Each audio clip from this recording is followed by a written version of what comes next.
Bonjour à tous. Alors pour l'introduction du thème sur l'immunité, elle est d'autant plus d'actualité, il me semblait bon de vous rappeler quelques petits termes. Alors ce qu'on appelle micro-organismes, c'est juste des êtres vivants dont on ne voit pas à l'œil nu, donc au microscope. Vous avez ici quelques exemples, des bactéries, ici, ou des champignons, ou encore un virus, ou des êtres vivants unicellulaires. Alors les micro-organismes, ils existent partout dans notre environnement. Juste pour vous donner un exemple, ici il a été donné de faire une expérience où on devait ou pas se laver les mains, donc et mis en contact les empreintes sur un milieu nutritif, donc ce qui permet le développement de micro-organismes. Bon, les images, elles se parlent d'elles-mêmes. Effectivement, vous avez tout le temps, partout, sur votre peau, sur la table, sur tout votre environnement, dans l'air, de ces micro-organismes. Alors, heureusement, même si on ne devait pas se laver les mains, la plupart de ces micro-organismes ne sont pas dangereux. D'ailleurs, on va différencier entre les micro-organismes et ce qu'on appelle des agents pathogènes. Un agent pathogène, c'est lui qui va nous rendre malades. Donc ici, dans ces micro-organismes, par exemple, ici, vous avez la bactérie qui nous est utile pour fabriquer le yaourt, ou encore ici le champignon pour le fromage. Donc évidemment, cela ne nous rend absolument pas malades. Par contre, il faut beaucoup plus se méfier de virus, par exemple. Alors, allons-y justement pour la taille de ces micro-organismes. Juste une idée, donc voilà l'exemple d'une cellule animale. Donc vous avez 20 micromètres, donc petit rappel, c'est 0,02 mm, et vous avez ici en comparaison la taille d'une bactérie. Et encore, c'est 2 bactéries, donc vous voyez que normalement c'est encore plus petit. Et à côté, vous avez à peu près la taille d'un virus. Donc vous imaginez déjà, vous ne voyez pas à l'œil nu une cellule, vous devez l'observer au microscope, mais vous voyez que même si vous pouviez observer à l'œil nu une cellule, par comparaison, le virus aurait la taille d'un point. Donc, même au microscope optique, on ne peut pas observer un virus. Il faut des microscopes électroniques. Allez, juste pour une petite image, pour vous donner cette petite comparaison, voici une bactérie, là aussi en division, voici le virus, et en comparaison avec nos globules rouges, parce qu'on va en parler, nos globules blancs, vous avez la taille donc de la bactérie, et puis vous voyez que vous ne distinguez pas à ce niveau-là le virus. Alors allons-y, parce que je pense que vous posez beaucoup la question sur qu'est-ce qu'un virus ? Alors ici, on va prendre l'exemple d'un virus de la grippe. Il faut savoir que tout virus a le même mode d'action. Le virus, le principe, vous avez vu, c'est beaucoup trop petit pour qu'il arrive à fonctionner de part tout seul. En fait, il n'arrive pas à se diviser tout seul, il n'arrive pas à produire ses protéines tout seul. En gros, il est à la limite du vivant parce que seul, il n'y arrive pas. Donc, quel est le but d'un virus ? Eh bien, ça va être d'infecter, de rentrer dans une cellule. Donc comment il fait ? Il a des protéines, parfois une enveloppe autour de lui qui va lui permettre de reconnaître les cellules dont il est spécifique. Parce que vous devez savoir qu'il y a des virus spécialement pour des animaux, de certaines espèces qui ne vont pas contaminer l'homme et inversement. Et parfois ça passe de l'un à l'autre. Donc ici, en fait, le virus, il a des protéines spécifiques qui va reconnaître les cellules qu'il va infecter. Donc dans la grippe, c'est les selles des voies respiratoires, et une fois qu'il a reconnu ça, il va rentrer dans la cellule. Lorsqu'il rentre, il va libérer à l'intérieur de sa petite capsule, eh bien, son ADN ou son ARN, parce que ça dépend des virus, et puis de son ADN ou ARN, dans tous les cas, il va utiliser les outils de la cellule pour transformer en ADN. En ADN, il va s'intégrer à notre génome, et puis là, en fait, il détourne complètement notre industrie de cellules à son profit. Donc, en fait, toute la cellule va produire des protéines du virus, de l'ADN ou de l'ARN du virus, pour en produire de nouveaux. Donc, qu'est-ce que ça donne ? Évidemment, la cellule, elle est épuisée, elle va même exploser sous l'effet de cette quantité de protéines virales qu'elle va produire. Donc, là aussi, petite image de qu'est-ce que ça donne pour le virus de la grippe, par exemple.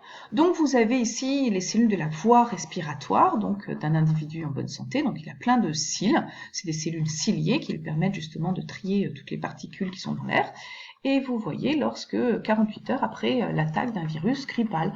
Donc, vous voyez qu'une grosse partie de ces cellules, tout simplement, sont mortes, ont disparu. Donc, c'est comme ça également que ce virus va nous rendre malades. Alors là, vous dites, eh oui, mais c'est quoi le coronavirus ? Donc évidemment, alors première des choses, vous avez vu la taille d'un virus, on est en nanomètres. Donc évidemment, là, ce n'est pas une image réelle. c'est juste ce que ça peut donner de ce que l'on a compris des images au microscope électronique. Donc le coronavirus, eh bien c'est un virus à ARN. Donc vous voyez la petite capsule. Et alors ce qui est intéressant, c'est qu'il a donc des protéines qui vont lui permettre de se fixer sur nos cellules spécifiques. Et d'ailleurs, ça explique pourquoi certains individus vont être plus sensibles que l'autre, puisqu'ils vont se fixer plus facilement sur certaines de nos cellules et sur certains individus. Et ce qui est très intéressant dans ce virus, c'est qu'il a une enveloppe lipidique. Alors ça nous sauve. Parce qu'une enveloppe lipidique, ça veut dire que lorsque vous vous lavez les mains, eh bien vous éliminez ce virus. D'où l'intérêt de se laver les mains fréquemment. Alors évidemment, encore une petite chose, ce virus, vous avez vu que vous ne le voyez pas du tout. Et vous pouvez donc être un transporteur sain.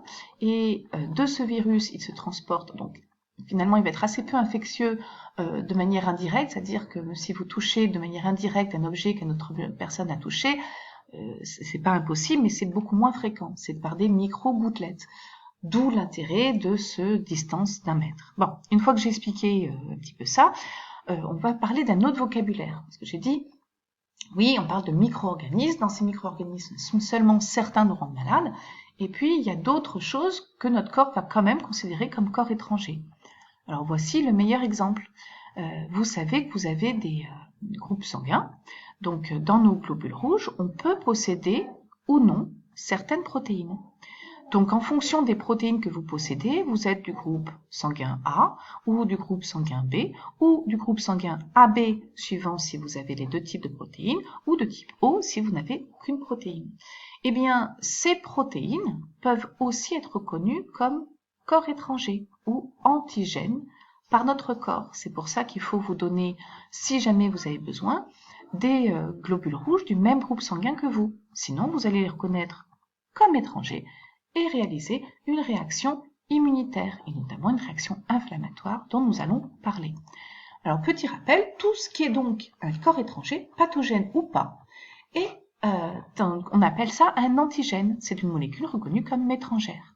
Donc, vous avez les virus portent des protéines ou d'autres molécules, les bactéries, le pollen qui vous crée une allergie, tout corps reconnu comme étranger va porter donc des molécules qu'on appelle des antigènes. Alors voilà, notre chapitre 11, la réaction inflammatoire. Petit rappel, vous avez ce chapitre, le PowerPoint du chapitre sur le Padlet. Donc ce qui est intéressant dans cette réaction inflammatoire, c'est que c'est la première barrière qui se met en place. Elle va être extrêmement rapide dès que l'infection est là, ou dès qu'un corps étranger rentre et est suffisamment nombreux pour provoquer cette réaction inflammatoire. Elle est innée, ça veut dire que même un nouveau-né va le mettre en place et de la même façon qu'un adulte, exactement la même chose, c'est-à-dire que vous naissez avec. Non spécifique parce que ceux qui sont allergiques au pollen doivent le savoir, ils vont faire une réaction inflammatoire alors que finalement le pollen n'est pas pathogène, il ne devrait pas nous rendre malades. Et repose sur des mécanismes de reconnaissance très conservés au cours de l'évolution. Donc chez tous les animaux, on va observer ce type de réaction qui nous protège. Alors, autre chose, c'est que lorsque les micro-organismes ou corps étrangers traversent nos barrières naturelles, ils vont être reconnus comme étrangers et cette réaction qui se met en place grâce à des cellules immunitaires. Alors là, il faut que je vous en parle un petit peu. Voici l'observation d'un frottis sanguin, c'est-à-dire d'une goutte de sang observée au microscope optique x 40. Alors là, vous observez plein de petits points. Tous ces petits points, c'est des globules rouges. Vous en avez des millions, des milliards par goutte de sang. Et puis si vous observez bien, vous avez des petits points violets. Allez, on s'approche. Voici fois 200 ce que ça donne. Et là, vous voyez des cellules un peu particulières. Alors évidemment, elles sont particulières parce que là, on les a colorées avec un colorant spécial, ginseng, qui les rend violets. Elles sont pas tout à fait violettes, en fait, elles sont transparentes. Allez, vous voyez qu'il y en a plusieurs. C'était juste pour vous rendre compte que finalement, ces globules blancs, alors là aussi, ces globules blancs, évidemment, ils apparaissent bleus. Mais comme je vous disais, c'est transparent. Donc, un globule blanc en contradiction avec nos globules rouges qui apparaissent rouges. Donc ces globules blancs, il y en a très peu par rapport aux globules rouges. Très peu, mais ça suffit. Donc en voici deux exemples. Il y a 3 globules blancs ou leucocytes, mais vous voyez qu'ils ont un aspect différent. Et ben voilà, au départ, on les a observés, puis on ne savait pas forcément leur rôle.